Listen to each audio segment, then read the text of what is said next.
નમસ્કાર મિત્રો, સ્વાગત છે તમારું અખંડ ગુજરાત યુટ્યુબ ચેનલમાં। હવામાન વિભાગ દ્વારા ગુજરાત રાજ્યમાં માવઠાની આગાહી કરવામાં આવી છે। આ માવઠું ગુજરાતના કયા વિસ્તારને આવરી લેશે વિડીયો અંદર વાત કરીશું, તો વિડીયોને છેલ્લે સુધી જોતા રહેજો અને ચેનલમાં નવા છો તો ચેનલને સબસ્ક્રાઇબ કરી લેજો। અમદાવાદ હવામાન વિભાગના વૈજ્ઞાનિક અભિમન્યુ ચૌહાણે આગામી સપ્તાહ દરમિયાન ગુજરાતના હવામાનમાં આવનારા બદલાવ વિશે જણાવ્યું હતું। ખાસ કરીને ગુજરાતમાં માવઠા અંગે આગાહી કરવામાં આવી છે।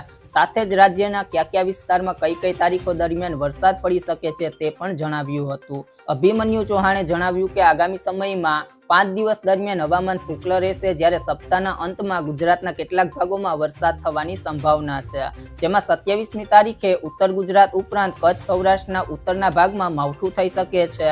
દરિયાકાંઠાના વિસ્તારમાં દ્વારકા, પોરબંદર, ભાવનગર, મોરબીમાં વરસાદ જોવા મળી શકે છે।